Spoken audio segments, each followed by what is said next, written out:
A very good morning to all of you. Today I am with the video of simple past tense. Okay, simple past tense. The introduction of the tenses has been sent to you in the first video of tenses. जो videos था आपका पहला sentence tense से related, जब हमने आपको simple present पढ़ाया था तो पूरा बेस मैंने आपको उसमें पढ़ा दिया था. क्लियर? आज हम लोग पढ़ेंगे simple past tense. What are the simple past tense? What is the simple past tense? Clear? Look at this. Introduction. Simple past tense is used to talk about a completed action in a time before now. Simple past tense का use हम कहाँ करते हैं? Is used to talk about a completed action. Any completed action in a time before now. अब से पहले जो पूरा हुआ है, मतलब अभी जो हमारा टाइम चल रहा है उसके पहले वो वर्क कंप्लीट हुआ है. Clear?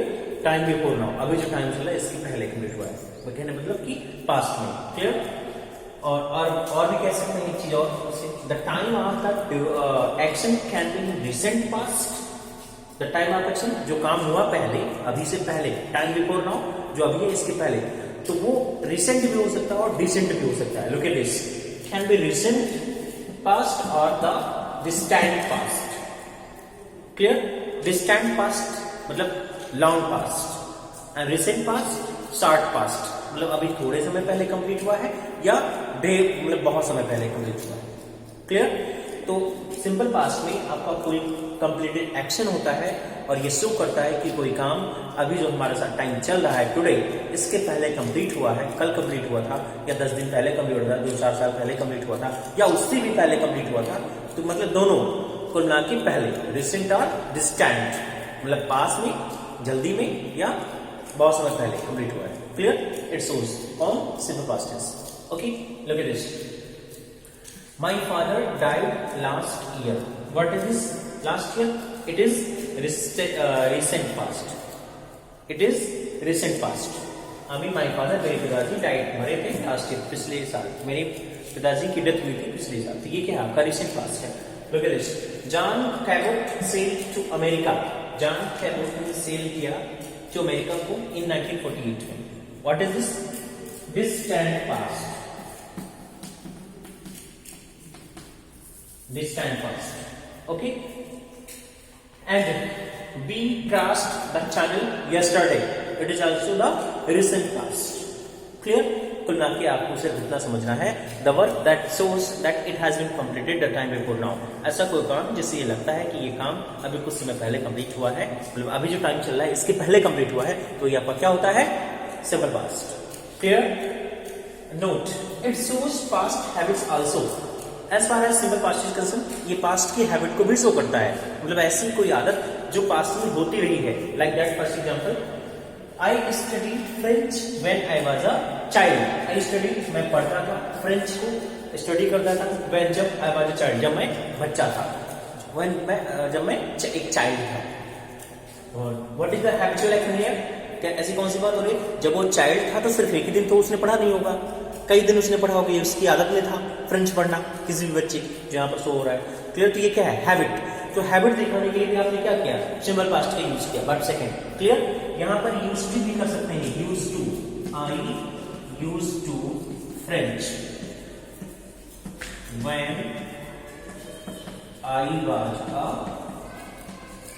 Child. I mean this is more common. ये ज्यादा कॉमन है, इसका हम ज्यादा यूज करते हैं. पास्ट की हैबिट को शो करने के लिए हम लोग यूज टू लगाते हैं. It is too common. ये बहुत ज्यादा कॉमन है, इसको ही हम समझते भी हैं. जैसे अगर कहीं पर ये लगा हुआ है, I use to French, I use to study French, यहाँ पर फर्स्ट काम हो जाएगा. I use to study French when I was a child. मैं फ्रेंच स्टडी करता था जब मैं क्या था? चाइल्ड था. क्लियर? लेकिन अगर सिर्फ आप सिंपल पास्ट ही लगाते हैं, जैसे इसको नहीं लगाते, यूज टू नहीं लगाते हैं. क्लियर? यूज टू आप नहीं लगाना चाहते हैं.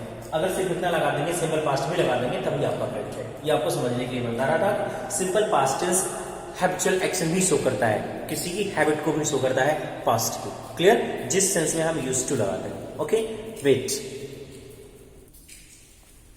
Look at this. All of first affirmative sentences. As I told you that when we are studying the tenses, जैसे हमने आपको बताया कि दिमाग की जब हम टेंसेस का स्टडी करते हैं तो सेंटेंस वाइसेस पढ़ते हैं। सेंटेंस टाइप जो आपको बताया गया कि सेंटेंस टाइप में सबसे पहले आपको क्या है, अफर्मेटिव, नेगेटिव, फिर आपका इंट्रोगेटिव। मैंने आपको क्या कहा था कि सेंटेंसेस क्या होते हैं, जो हम कन्वर्सेशन करते हैं, the source of conversation. Clear. और वो कन्वर्सेशन हम कितने तरीके के करते हैं, जो हम इस दुनिया में है, लिविंग बीइंग्स है, एक दूसरे से जब हम बातचीत करते हैं, अपने एक्सप्रेशंस को देते हैं, तो कितने तरीके से करते हैं, वो आपका क्या होता है, सेंटेंस टाइप होता है। तो उसमें मैंने आपको बताया था कि इन टेंसेस में हमको 4 टाइप से पढ़ने हैं, 4 टाइप के टेंसेस का ट्रांजिशन पढ़ना है। बाकी जो एक्सप्रेशंस है हमारे, जैसे कि आपका इंपरेटिव सेंटेंस है, आज्ञा देने वाला, विशिंग का है, उसको हमको अलग से पढ़ना पड़ेगा।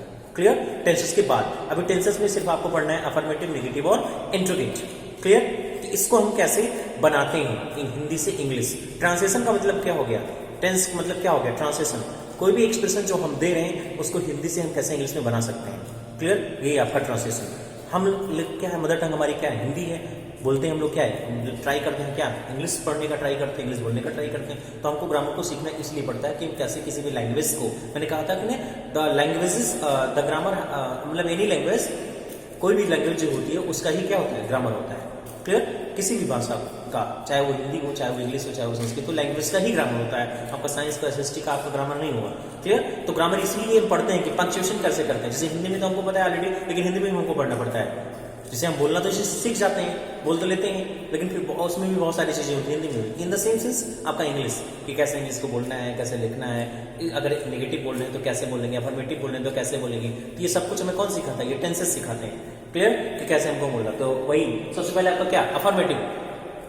What are the affirmative sentences, statement होते हैं, किसी के बारे में कुछ कहा जाता है पॉजिटिव सेंस में, वही आपके क्या होते हैं, अफर्मेटिव सेंस में। Look at this affirmative rules. Affirmative में क्या करना है, ऑल ऑफ फर्स्ट सब्जेक्ट, कोई भी आपका सब्जेक्ट हो, इसमें कोई सिंगुलर नंबर, प्लूरल नंबर नहीं देखना है। And the previous tense I have told you that there are 2 type of subjects, singular and plural. 2 तरीके के मैंने आपको सब्जेक्ट बताया था, सिंगुलर और प्लूरल। जो सिंगल होते हैं आपके सिंगुलर होते हैं, जो प्लूरल और जो एक से ज्यादा होते हैं वो आपके क्या होते हैं, प्लूरल होते हैं। यहाँ पर आपको क्या देखना है, कुछ भी नहीं देखना है, आपका सब्जेक्ट चाहे वो सिंगुलर हो चाहे वो प्लूरल हो, उससे कोई फर्क नहीं पड़ता। फिर after that verb second, main verb second, आपको मेन वर्ब सेकंड लगाना विद ऑल द सब्जेक्ट, सारे सब्जेक्ट साथ, either it is singular either it is plural. Clear. And after that object, use object at the last of the sentence, remaining parts, जो आपका parts बचा हुआ है। Look at this, they, what is this, they subject, okay, main verb second, went, they went to Kolkata, this is object, last year. Clear. Last month, पिछले month, वो पिछले month कहां गए, कोलकाता गए। Clear.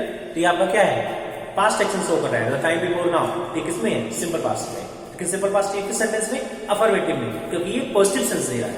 Clear. Second, Ram went to forest with Sita. Ram its subject, went go, go went gone, it is the second form of the go, जाने की second form, went मतलब गया। क्लियर। टू फॉरेस्ट, सॉरी गए, टू फॉरेस्ट जंगल को, with Sita, Sita के साथ। राम जी सीता के साथ कहां गए, वन को गए, फॉरेस्ट को गए। ये क्या शो कर रहा है, द टाइम बिफोर नाउ। ये एक्शन जो हुआ, राम के जाने, वन जाने का जो एक्शन हुआ, कब हुआ था, रिसेंट पास्ट में, डिस्टेंट पास्ट में। Clear. I saw a tiger, मैंने देखा, see saw seen, see is the first form of the verb and second form is saw. I saw, मैंने देखा, अ टाइगर को इन द फॉरेस्ट, जंगल में, मैंने जंगल में एक क्या देखा, टाइगर देखा।